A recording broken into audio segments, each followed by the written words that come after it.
Boa noite, professor. Boa noite.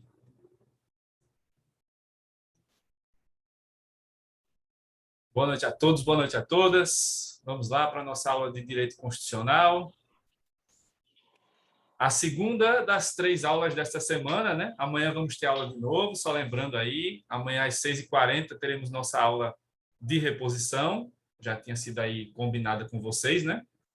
Então, amanhã a gente vai continuar os assuntos de onde pararmos hoje. Pois bem, então a gente está no final do assunto supremacia da Constituição. A gente viu na aula da terça-feira as 3 espécies de normas constitucionais, quanto à eficácia e quanto à aplicabilidade do José Afonso da Silva. Falta só uma classificação para a gente ver, que vai ser essa aqui, a classificação do Uadila Mego Bullos. Então, a gente já viu aí na sequência Rui Barbosa, Pontes de Miranda, José Afonso da Silva, e agora a gente vai ver essa classificação, a última, para encerrar esse assunto de supremacia da Constituição, que é a classificação de Uadila Mego Bullos. Uadila Mego Bullos é um autor baiano, né, contemporâneo nosso, e dos autores mais recentes foi o que, né, identificou outras espécies de normas, além daquelas que o José Afonso da Silva já tinha identificado. Então, o Uadila Mego Bullos, ele, na verdade, ele segue a classificação do José Afonso da Silva, mas ele acabou identificando a existência de outra espécie de normas, além das 3 que o José Afonso já tinha identificado. O material está no portal? Sim, já está esse material lá. E o da aula de hoje, né, que vai entrar constitucionalismo, que é o assunto novo, amanhã já vai estar lá no sistema para vocês. É só procurar nas aulas anteriores, porque eu já coloquei esse material com antecedência, né? Então, já está aí há um tempinho, algumas semanas já está disponível. Então... tá certo. Eu havia visto só os vídeos, desculpa. Pronto, mas está lá, é só procurar. Está lá, acho que slide de supremacia da Constituição, segunda parte. Aí essa parte que está aí das classificações. Tranquilo. Então, o Uadila Mego Bullos, ele segue a classificação do José Afonso da Silva e ele vai entender que existem aquelas 3 espécies, normas de eficácia plena, normas de eficácia contida e normas de eficácia limitada. Porém, ele vai identificar, numa parte da Constituição, que é o ato das disposições constitucionais transitórias, o ADCT, o Uadila Mego Bullos vai identificar que existem outras normas que não se encaixam nessas 3 espécies que o José Afonso da Silva já tinha identificado. Então, o Uadila Mego Bullos acaba identificando, né, a existência de outra espécie de normas, que é essa que a gente vai ver. Então, não vou precisar repetir, né, as espécies do José Afonso, porque a gente já viu. Então, vocês já sabem que o Uadila Mego Bullos vai seguir essa classificação do José Afonso da Silva e ele vai apenas apontar uma nova espécie que vai aparecer, que ele identificou, que é essa que está aí. São as normas de eficácia exaurida e aplicabilidade esgotada. O Uadila Mego Bullos observou que na parte das disposições transitórias existem algumas normas que elas servem para ser aplicadas e para produzir efeitos durante determinado período de tempo ou para determinadas situações. E aí, quando essas situações acontecem, ou quando se chega àquela determinada data que está estabelecida na norma, então essas normas já não podem mais produzir efeitos e já não podem mais ser aplicadas.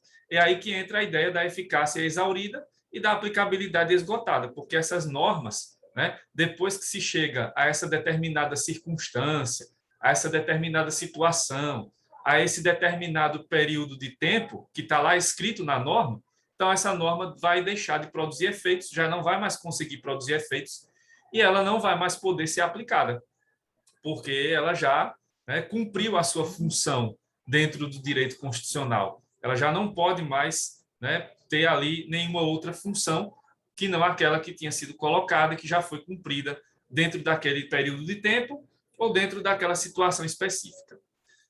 Só fazendo aqui uma ressalva que o ADCT, como a gente já viu até na aula passada, todas as normas são, né, do ADCT são dessa natureza aí que o Adila Mego Bullos identificou? Não. Como a gente já viu até na aula passada, vão poder existir no ADCT, na parte das disposições transitórias, normas de eficácia plena, normas de eficácia contida, normas de eficácia limitada, porém, no ADCT, nós também vamos poder identificar, além das 3 espécies do José Afonso da Silva, essa 4ª espécie que foi aí identificada pelo Adila Mego Bullos, certo? Para poder entender melhor essa outra espécie, vou também trazer exemplos. E aí a gente vai dar uma olhada nesses artigos, a título de exemplo, né? Artigo 2º, artigo 3º, artigo 4º, artigo 14, o 15, e no final eu vou mostrar esses outros 3, né? O 40, o 92 e o 92A. Todos eles são do ADCT, né? Do Ato das Disposições Constitucionais Transitórias. Para quem ainda não conseguiu encontrar o ADCT na Constituição, você vê a Constituição todinha, tem os 250 artigos. Aí termina a Constituição, logo que acaba a Constituição, que tem a parte lá das assinaturas, né, de quem assinou a Constituição na época, aí chega o ADCT, né? Então, é uma parte integrante da Constituição, mas ela fica depois dos 250 artigos, né, da parte que a gente conhece mais como Constituição, certo?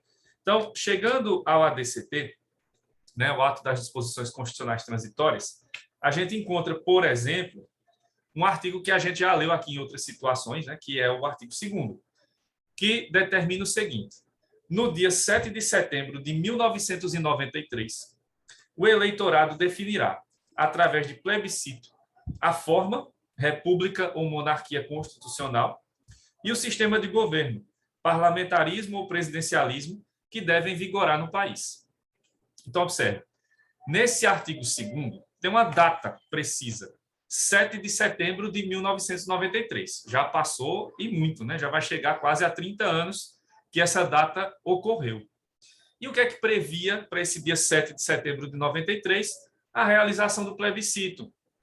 E nesse plebiscito, o povo brasileiro seria chamado às urnas para escolher a forma e o sistema de governo. Ou seja, se o Brasil ia se manter como república, ou se ia mudar para monarquia, ou se ia manter ali o presidencialismo, ou se mudaria para o parlamentarismo.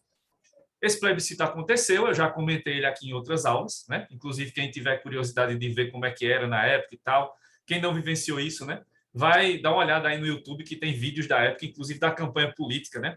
Tinha campanha a favor da monarquia, a favor do parlamentarismo, a favor da república, do presidencialismo. Então, tinha lá, tem até os horários eleitorais, os trechinhos ainda da época, né? Para quem quiser relembrar.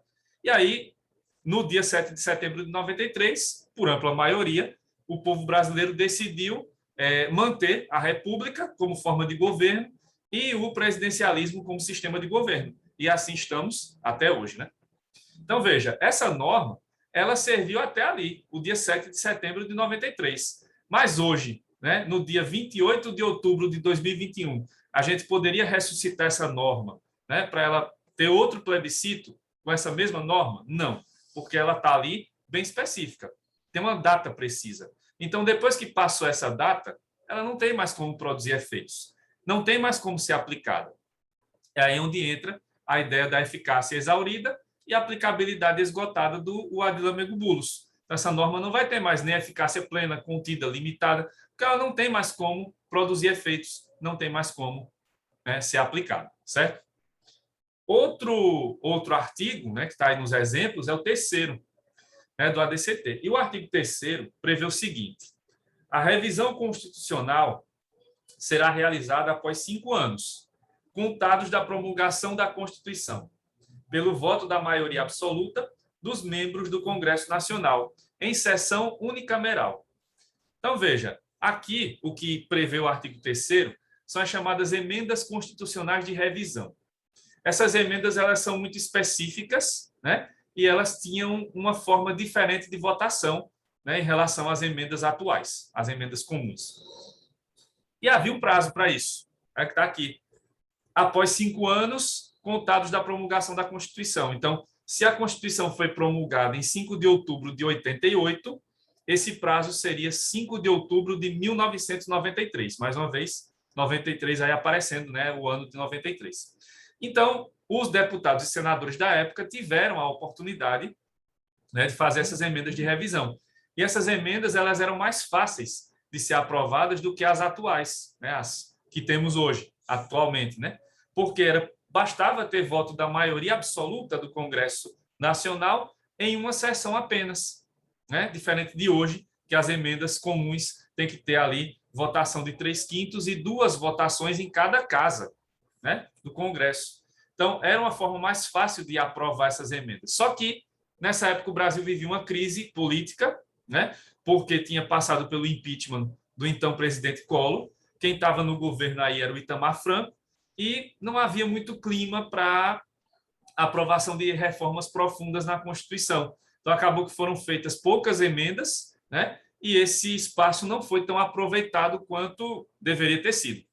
Mas veja, hoje, né, em 28 de outubro de 2021, dá para aplicar de novo, né, mais uma vez, dá para ressuscitar essa norma? Não, porque ela está bem clara aqui, né? Essa emenda de revisão ela só poderia ser utilizada ali no dia 5 de outubro, ou até o dia 5 de outubro de 1993. Então, para hoje, essa norma do artigo 3º da DCT tem eficácia exaurida e aplicabilidade esgotada, ou seja, não pode mais produzir efeitos, não pode mais ser aplicada, certo? Na sequência, tem o artigo 4º do ADCT, e ele prevê no seu caput o seguinte: o mandato do atual presidente da República terminará em 15 de março de 1990. Essa norma era muito específica, porque ela foi destinada para uma pessoa específica, que era o José Sarney, né? Que era o presidente do Brasil na época. Então, a transição do José Sarney, que era o então presidente da época, para o primeiro presidente eleito depois da ditadura, seria no dia 15 de março de 90. Depois disso, seria válida a regra que está na Constituição, que é a atual, em que o presidente eleito ele toma posse no dia 1º de janeiro do ano seguinte, que vai mudar de novo essa regra, né? Vai mudar agora para 2026, se não me engano, vai mudar a data para 5 de janeiro agora, já não vai ser mais 1º de janeiro. Mas então, essa do artigo 4º aqui, ela estava bem específica, né? Ela só valia para esse presidente, aí o atual presidente, e aí no dia 15 de março seria a transmissão do cargo. Depois disso, então, se o Collor tivesse lá terminado o mandato, então seria já no 1º de janeiro de 94 a posse, né, do próximo presidente. Assim também o que aconteceu, né, na verdade, que o Itamar Franco foi que terminou o mandato, né, porque o Collor foi empichado, foi retirado do poder.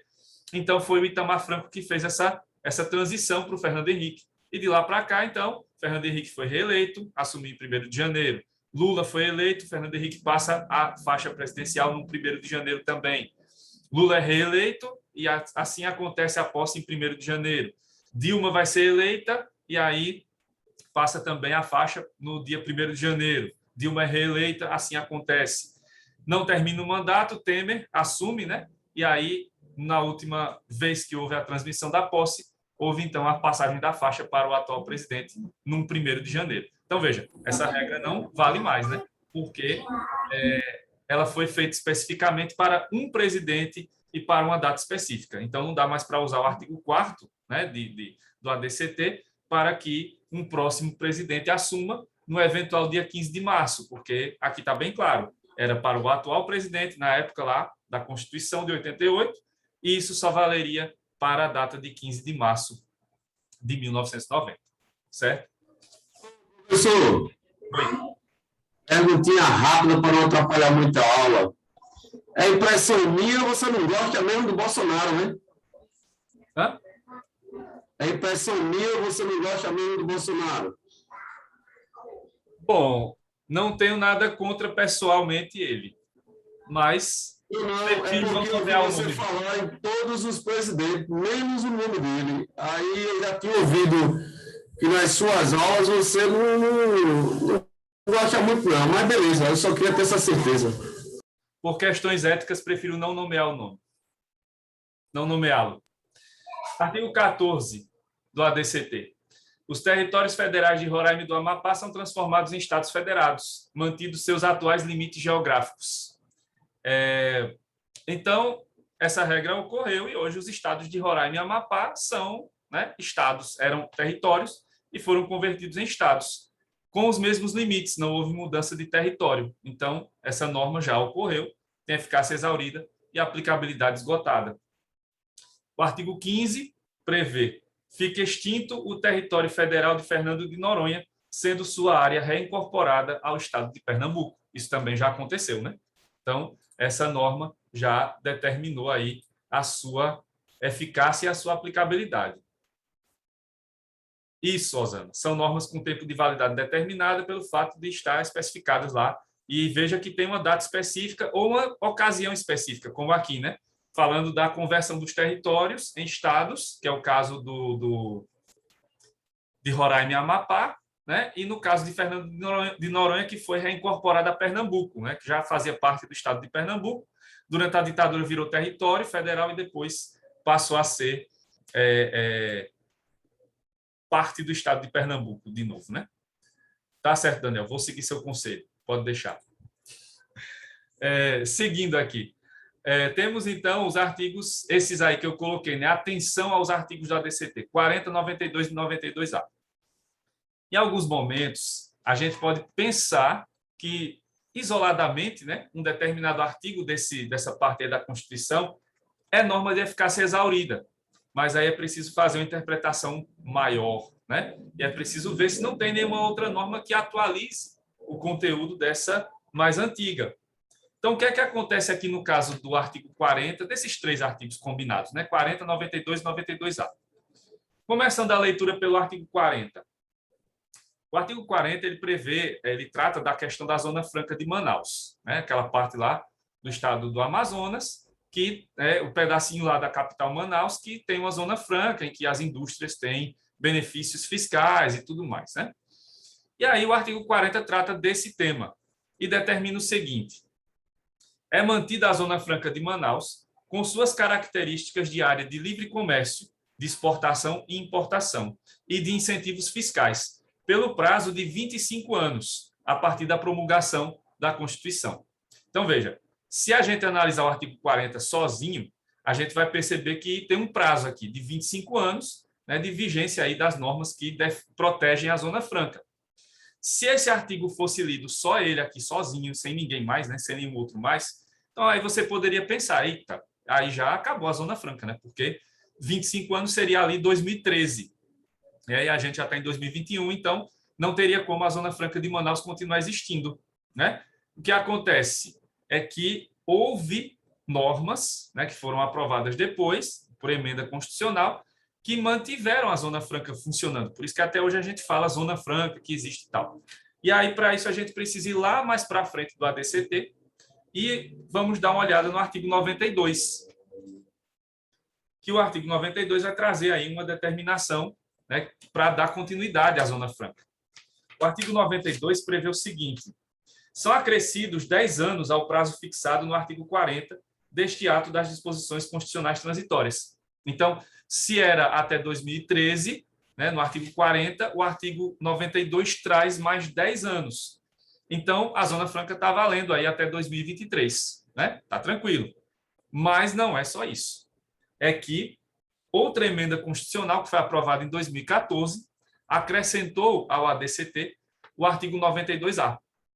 E aí o artigo 92A previu o seguinte: são acrescidos 50 anos ao prazo fixado pelo artigo 92 deste ato das disposições constitucionais transitórias.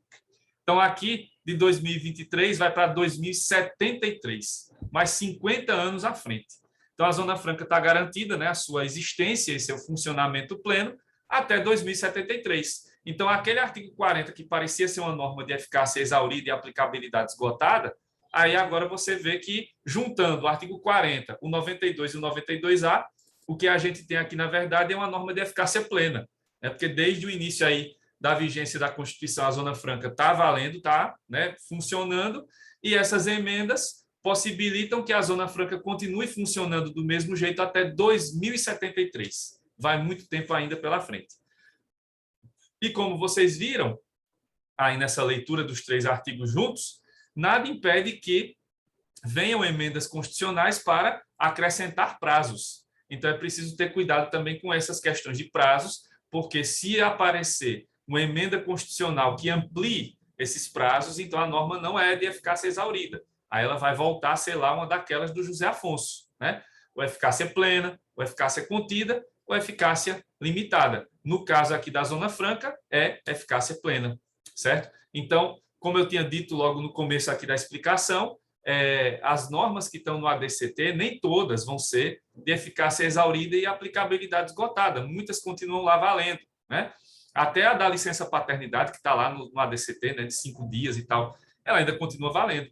Mesmo com as mudanças recentes, que possibilitam um tempo maior de licença paternidade, decisões judiciais, inclusive, que equipararam a licença paternidade à maternidade, em alguns casos, mesmo assim, ainda continua valendo lá aquela regra dos 5 dias da licença paternidade, como uma regra geral, né? Entre outras tantas que vocês vão encontrar no ADCT. E aqui a dica é a mesma, né? Aproveitem aí o tempo livre que vocês tiverem para darem uma lida na Constituição, para, né, irem exercitando isso, né? Para identificarem aí quais seriam os artigos da Constituição ou do ADCT que são normas de eficácia plena, que são normas de eficácia contida, eficácia limitada, ou que se enquadram, no caso do ADCT, aquelas que podem se enquadrar como normas de eficácia exaurida e aplicabilidade esgotada, que é essa última classificação do Adila Mego Bulos. Certo, gente?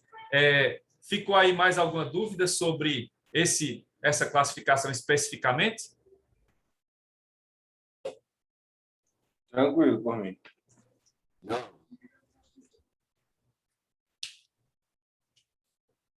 Beleza. Então, com esse tema, né, do Adila Mego Bulos, a gente encerrou o assunto de supremacia da Constituição. Certo? A gente agora vai passar para um novo assunto.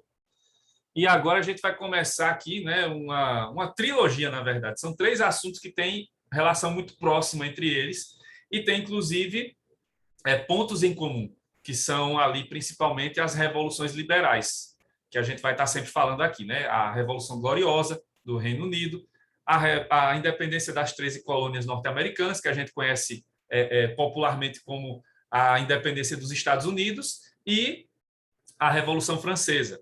São pontos em comum, mas, claro, vamos ver outras coisas também, outros aspectos fundamentais.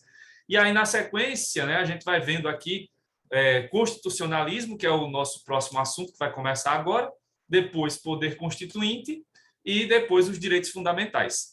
E esses assuntos não acabam aqui, porque eles vão continuar no próximo ano, né? Eu vou começar, e aí vocês vão terminar esses assuntos, principalmente direitos fundamentais, vocês vão terminar esse assunto no próximo ano com o Constitucional 2, que aí vocês vão estudar os direitos fundamentais em detalhes, inclusive com as decisões do Supremo e tudo mais, com a professora que dará aula a vocês no próximo semestre, né? Dando continuidade ao constitucional, direito constitucional. Então, a gente vai ver agora, vai começar a ver agora, constitucionalismo, né? E depois, aí na sequência, a gente vai vendo poder constituinte e direitos fundamentais, que eu vou começar, mas vai terminar só no próximo ano. É um assunto bem amplo. Então, vamos aí começar o constitucionalismo. E, para começar o constitucionalismo, a gente precisa entender o que é o constitucionalismo. E aí a gente, então, começa com o conceito de constitucionalismo que está aí na tela para vocês. Então, o que é o constitucionalismo? O constitucionalismo é um movimento político e filosófico inspirado por ideais libertários que reivindicou e reivindica até hoje um modelo político baseado na defesa dos direitos dos governados, de um lado, e na limitação do poder dos governantes, de outro lado. Explicando aí em detalhes esse conceito. Primeiro, observem que não aparece um nome jurídico, né? É político e filosófico. Então, esse movimento ele tem origens na política e na filosofia. O direito absorve isso, né, com o passar do tempo. Mas as origens do constitucionalismo, elas sempre vão aparecer fora do direito. Então, são movimentos de fora para dentro. São movimentos que começam lá pela política, pela filosofia, ou seja, na vida cotidiana das pessoas, da sociedade como um todo, e depois é que o direito absorve isso. e transforma isso em normas e, mais à frente, já em épocas mais próximas da nossa, vai transformar isso numa Constituição. Então, que fique bem claro, né, logo de início, que o constitucionalismo não é a busca por uma Constituição, porque esse movimento é muito mais amplo. É um movimento de natureza política e de natureza filosófica. E aí vamos ver, né, ao longo desse assunto, as influências que vão levar ao surgimento desse movimento em cada sociedade, em cada época histórica, né? E o que vai levar isso, então, a ser hoje, né, o constitucionalismo um movimento padrão no mundo contemporâneo, no mundo civilizado, vamos dizer.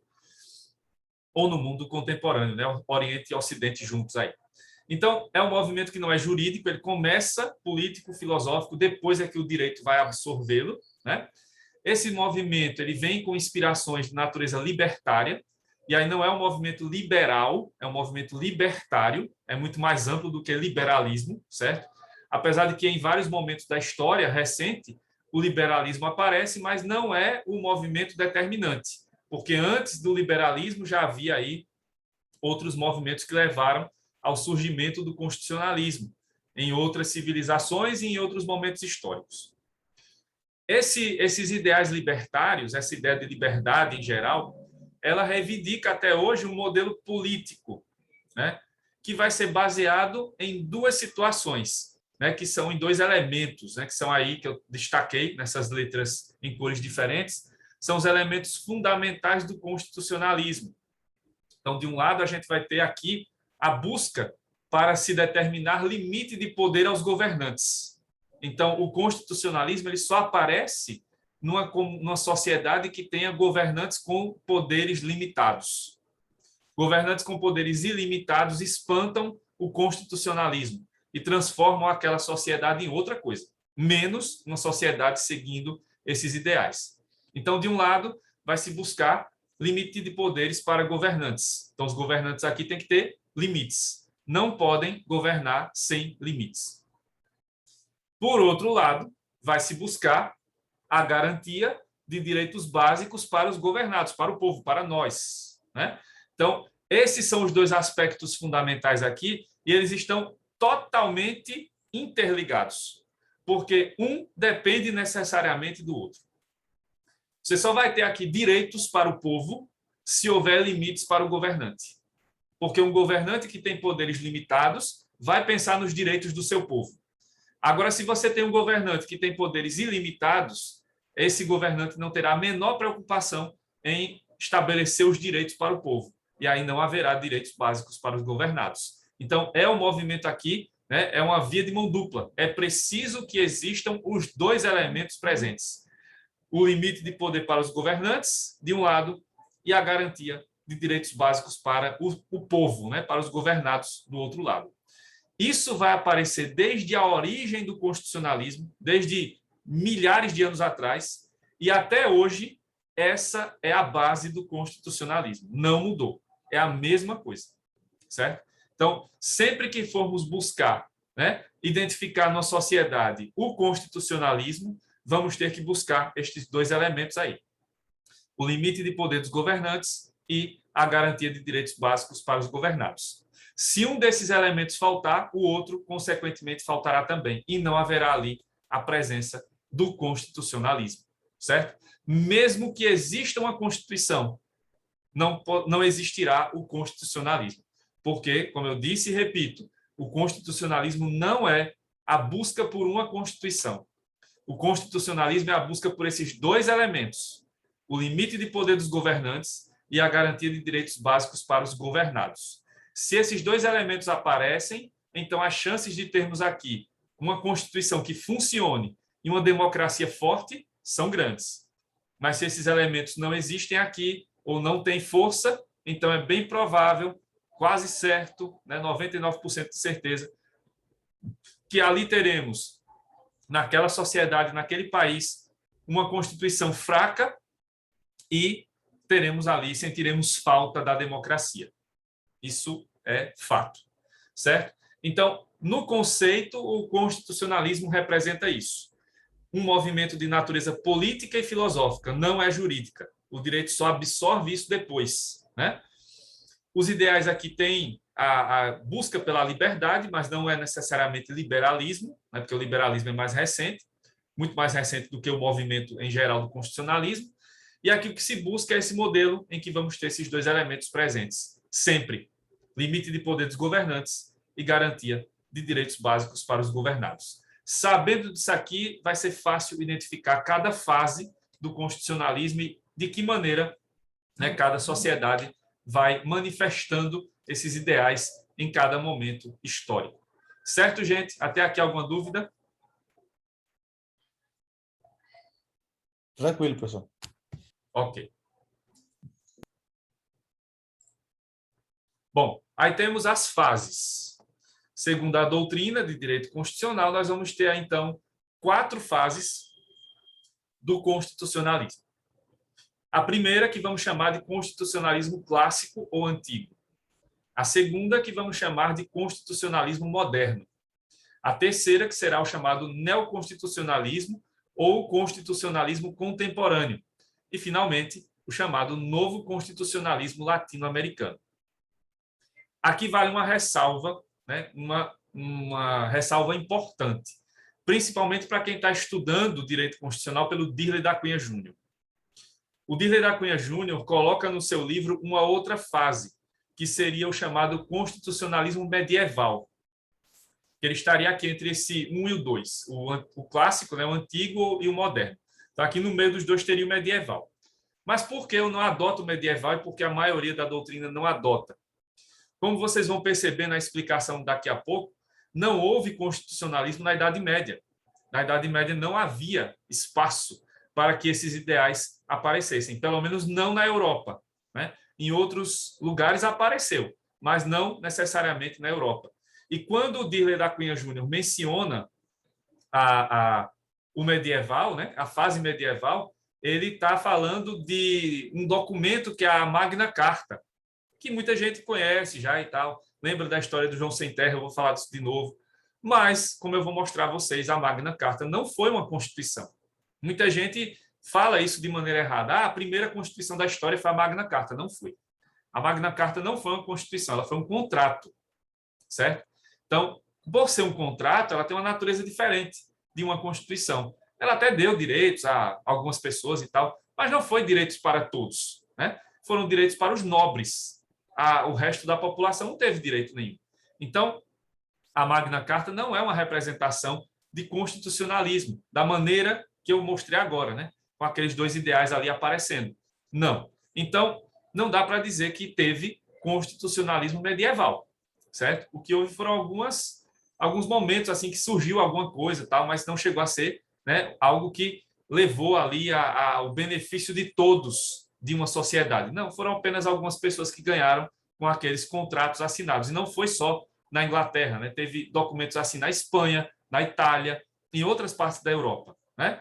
E a gente vai ver também que em outras partes do mundo havia civilizações muito mais avançadas do que os europeus da época. E é isso que interessa, né? É ver o que as outras civilizações mais avançadas pensavam do que os europeus, para sair dessa história de que tudo, né, que é bom só vem da Europa ou dos Estados Unidos. Não, aqui a gente vai ver que também tem coisa boa que surgiu, né, coisas interessantes que surgiram fora da Europa, né? Principalmente pontos que aparecem aqui da nossa América Latina principalmente.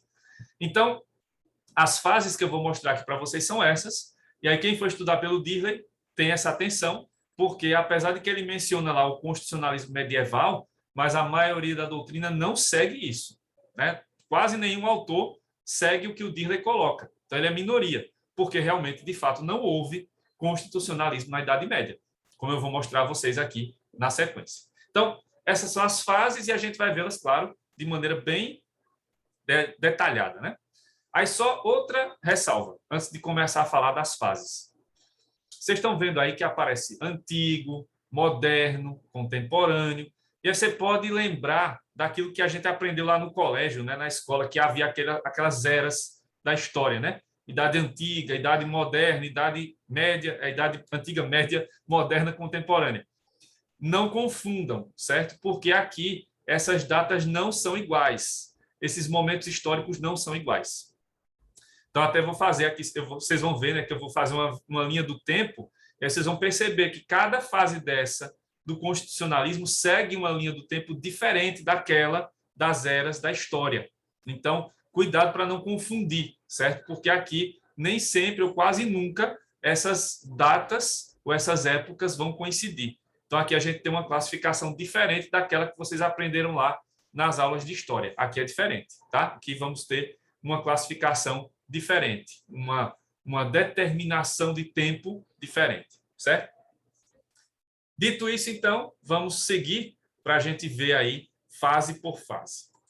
Começando pela primeira fase, que é o chamado constitucionalismo clássico ou constitucionalismo antigo. Essa primeira fase, né, a fase antiga do constitucionalismo, a fase das origens desse movimento, ela foi marcada, em geral, por um longo período de tempo, com manifestações esparsas em diferentes civilizações e épocas. Aí observa aqui a linha do tempo. A gente vai começar com os hebreus, os antigos hebreus. Depois a gente dá um salto histórico e vai para a democracia grega de Atenas. Depois a gente vai para a República Romana, tudo isso ainda antes do nascimento de Cristo, né? E aí já depois de Cristo vem Idade Média, Magna Carta, que eu incluo aqui como um pedaço, né, da fase antiga, e a gente vai terminar vendo a República de Tlaxcalã, que é uma área em que hoje é o México, né? Então, são esses 5 momentos aqui que vão ser marcantes para a gente entender como foi a fase antiga do constitucionalismo, como é que foi essa fase do chamado constitucionalismo clássico ou constitucionalismo antigo. Então, veja, é um período de tempo enorme, porque a civilização hebraica, os antigos hebreus, eles começam ali por volta de 6.000, 7.000 anos antes de Cristo, né? A democracia grega vem 4 séculos antes de Cristo, a República Romana alguns anos, né? De um século para 20 e poucos anos antes de Cristo. Depois a gente vem já para os 1.000 e tantos anos mais à frente, né? Idade Média, e aqui a República de Tlaxcalã ela vai existir até a invasão dos espanhóis à América. Então, ali já pelo século XVI. Então, veja, são milhares de anos que correspondem aqui à fase antiga do constitucionalismo. E nessa primeira fase, aqui vão ser montadas as bases para esse movimento.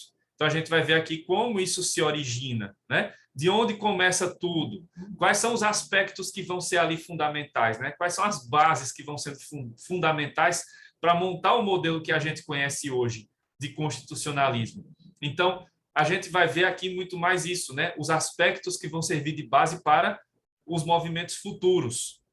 Até porque essas sociedades ainda não eram tão organizadas ou desorganizadas quanto a nossa atual, né? Então, aqui a gente vai só extraindo as bases.